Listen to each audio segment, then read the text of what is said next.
Hello everyone. Welcome to Film Recaps. Today I will be recapping a film from 2016 titled, A Monster Calls. Before we begin, don't forget to like and subscribe for more movie recaps. 12-year-old Connor reaches over the edge of a cliff, clinging to his mother as she is about to fall into the abyss.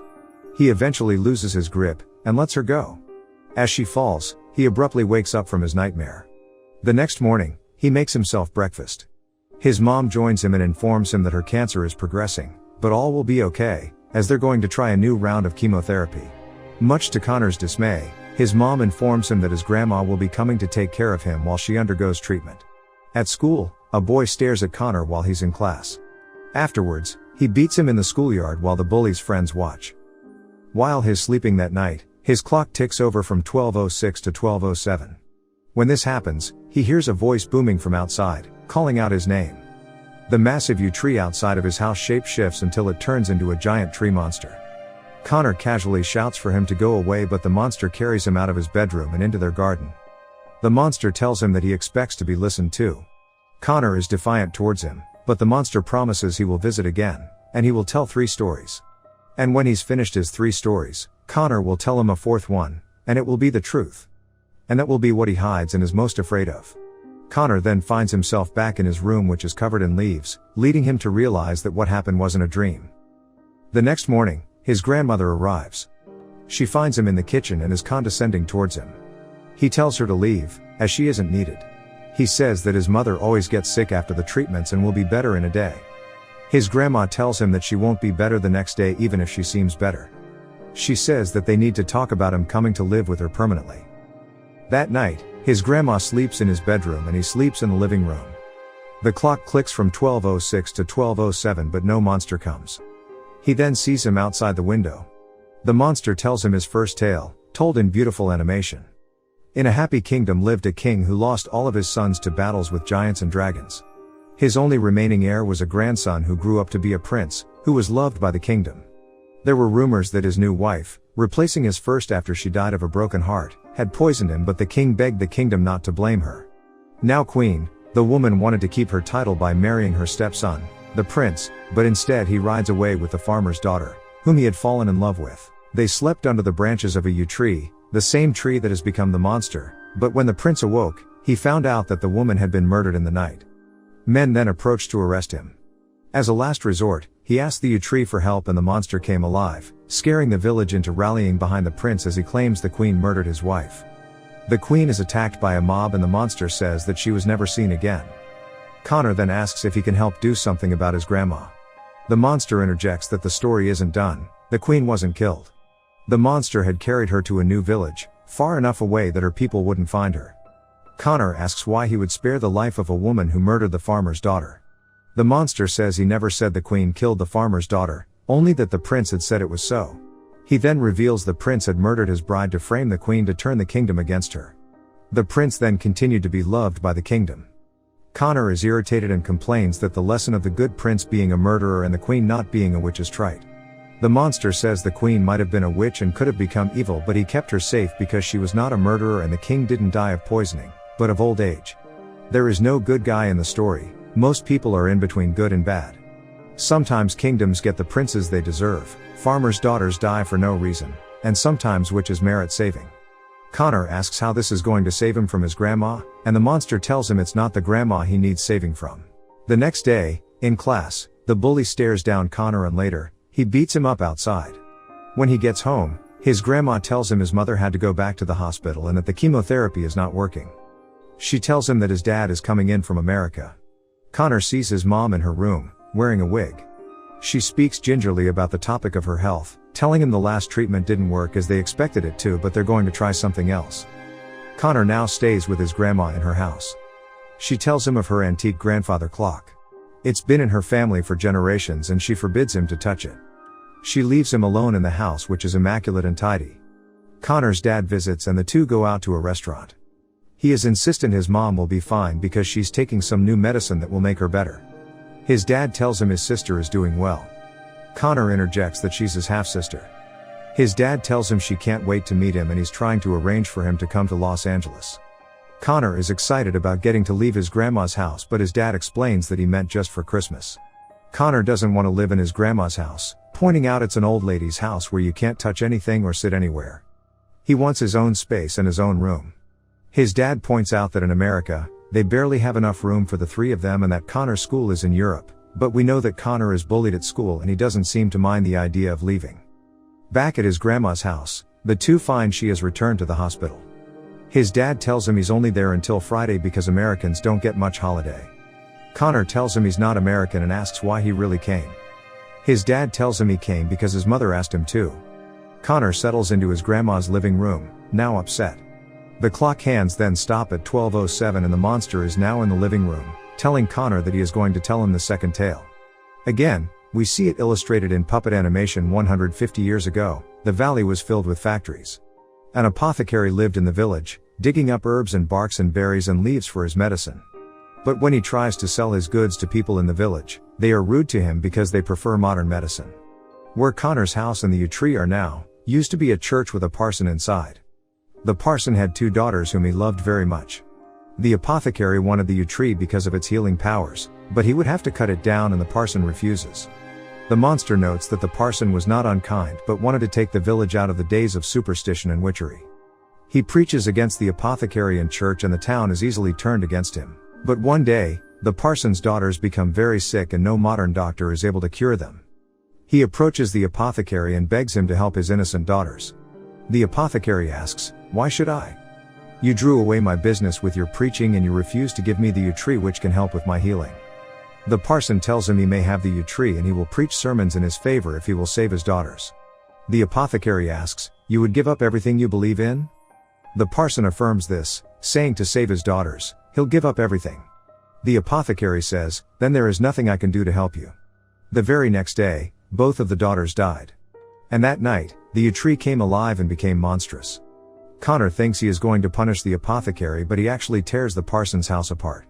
The monster points out that the apothecary was not the bad guy when times were easy. The parson nearly destroyed the apothecary, but when things were tough, he was willing to throw aside every belief to save his daughters.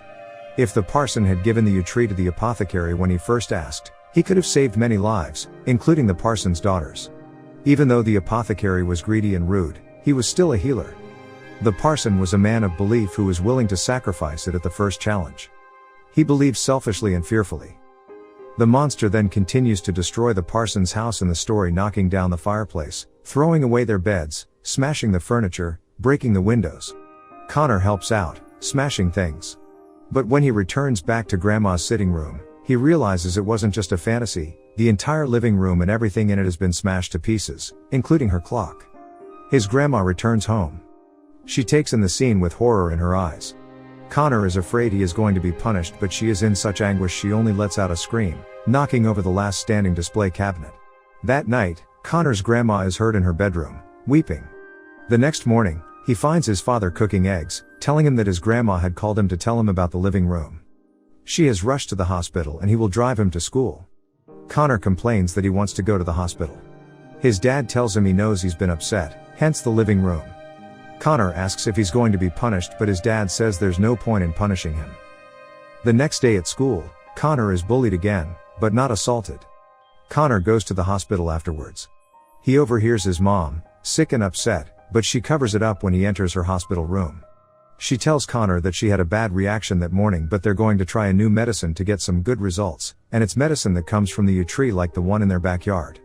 She says all this time they could have just chopped it down to cure her, but not the one in their actual yard because it's almost like a friend. Connor and his dad go on a walk and Connor learns that his dad is going back to America. He promises to return in 2 weeks. Connor is optimistic that the new medicine will make his mom well, since it comes from the yew tree, and he considers that prophetic given his visits from the yew tree monster, but his dad points out it's a last-ditch effort and that it won't help her. He tells Connor that stories don't always end up the way we want them to. That night, Connor waits until the clock clicks to 12:07. He goes into the garden and shouts for the monster, who then reveals himself. He asks the tree if he can make his mom better, but the monster says it's not up to him whether she can be healed. The monster then tells him that he still doesn't know why he called him. He points out he doesn't visit people often and says it's not yet time for his third tale, but soon. And then Connor will tell him his truth, and then we see the nightmare he had at the beginning, of him clinging to his mother's hands as she is about to fall into an abyss. He writes it off as just a nightmare, He asks what is going to happen to his mother and the monster replies, "Do you not know already?" Days go by and the monster no longer visits. Connor continues visiting his mom in the hospital. When he's in school, his bully comes and bullies him while he eats lunch, around 12:06. He tells Connor he isn't going to bully him anymore because he thinks it'd be a much worse fate to be invisible. The bully then spills Connor's orange juice on his art book where he has drawn a picture of his mother. As he walks away, the bully remarks, sardonically, that he's sorry about his mother. The monster appears then in the cafeteria, now 12:07. He tells Connor it's time for the third tale. There was once an invisible man who was tired of being unseen. It wasn't that he was actually invisible but that people had become used to not seeing him. The invisible man called for a monster to make them see. While this story is told, Connor charges up the cafeteria, and the monster rages behind him. He attacks the bully, pummeling him in an explosion of rage. Connor is now in the principal's office. She asked what came over him. His tormentor is now in the hospital and his parents are threatening to sue. Connor claims it was the monster who did the hitting, but we flash back to Connor pummeling his bully, screaming that he's not invisible over and over. As he regains control of himself, the monster tells him that all invisible men learn that there are harder things than not being seen. Back to the present, the principal says school rules dictate immediate exclusion, but she can't do that to him. She tells him to go back to class and they will talk about the incident someday in the future. She adds there is no point in punishment, just like his father after he destroyed the living room. That day, Connor is taken to the hospital. His mom is even more sick than before and tells him the new treatment isn't working. Connor doesn't believe it since it's from the U-Tree. She tells him things have moved really fast. He asks what treatment is next but she doesn't reply as there aren't any more treatments. His mom apologizes and says she's sorry. He tells her she's been lying to him the whole time. She responds that deep in his heart, he must have known, adding that it's okay for him to be angry and if he needs to break things, he should break them. And if he ever feels bad about being too angry to talk to her, that it's okay because she knows what he needs to tell her without being able to say it out loud. Connor asks his grandma to take him back home but clarifies that he means his house, with the tree. She drops him off and then heads back to the hospital, telling him she'll return in 1 hour. Connor runs to the graveyard with the U-Tree on top. He screams for it to wake up. The monster then emerges. Connor screams that the U-Tree didn't make her better like the monster promised it would. The tree replies that he said if his mom could be healed, the U-Tree would do it but she could not be. Connor screams for the monster to fix her or else he has no purpose since the stupid stories just got him into trouble. The monster says Connor was the one who called him and only he knows why. Connor says if he called the monster, it was to save his mom and heal her. The monster says, he didn't come to heal her but to heal Connor. It then says it's time for the fourth tale. The hillside turns into the cliff that Connor has seen in his recurring nightmare. His mother is standing on the edge, looking frail as ever. He screams for her to get away. As black smoke swirls around them, he asks his mom to run away from the cliff. But a monster made of a black cloud forms and pulls his mom over the cliff. He catches her hands and holds on just like in his nightmare. He struggles to hold on while the cloud monster tries to pull her into the abyss. The U-Tree monster tells Connor this is the fourth tale, the truth of Connor O'Malley. And his mom falls into the cliff. Connor finds himself back in the clearing. He tells the monster this is where he normally wakes up. He asks to see his mom. The monster tells him she is no longer there because he let her go. He must tell the truth or he will never leave the story they're currently in. The monster points out that Connor let his mother go. He could have held on for longer but let her fall. The monster begs Connor to say why he let her go. Connor finally responds he did it because he wants it to be over and he can't stand it anymore. He wants it to be finished so he let her go and let her die. Connor asks why the cloud monster didn't kill him as he deserves punishment. He admits he always knew she wasn't going to get better but he convinced himself she would. And a part of him wanted it to be over because it makes him feel so alone and that he wished it would end, even if that meant losing her. He cries that he didn't mean to let her die in the nightmare but now she's going to die in real life and it's all his fault. The monster tells him that's not the truth at all. Connor was merely wishing to end his pain, which is the most human wish of all. Connor says he didn't mean it but the monster says he did and he did not. Connor asks how that can be true? The monster asks, how can a prince be a murderer and a savior? How can an apothecary be evil-tempered but right-thinking? How can invisible men make themselves more lonely by being seen? Because humans are complicated beasts. You believe comforting lies while knowing full well the painful truths that make those lies necessary, the monster says. He tells Connor that he almost died when attacked by the cloud monster rather than speak the truth, and that's what he needs to do now. Exhausted, Connor is carried by the monster, who lays him down to sleep on the hilltop. When he awakes, his grandma is there, having searched for him. She hurries Connor to the car to get to the hospital. While she frantically drives through town, Connor apologizes for the living room and she tells him it doesn't matter, adding that they are not the most natural fit but they'll have to learn. And that they have one thing in common, they both love his mother. The two burst into his mother's hospital room and are told they got there in time. Connor's mom is slowly dying and she is assured that Connor and her mother are both there. The monster appears in the room and tells Connor here is the end of the tale. The clock is about to turn to 12:07. The monster tells him all that's left is for him to speak the simplest of truths. Connor tells his dying mother he doesn't want her to go. The monster tells Connor that the story ends with the boy holding on tight to his mother and in doing so, is finally able to let her go. As she begins to die, Connor's mom looks up to where the tree is and smiles, as if she can see him, too. Connor returns to his grandmother's house, where they have settled into a more harmonious living situation. From a different perspective, we realize it is the house in which his mom had grown up. On the walls, we see pictures of his mom when she was little, and her dad, who had died when she was young. By the familiarity of the monster's voice, we come to realize that the monster is her father, Connor's grandfather. Connor then finds a book of his mom's artwork, akin to his own.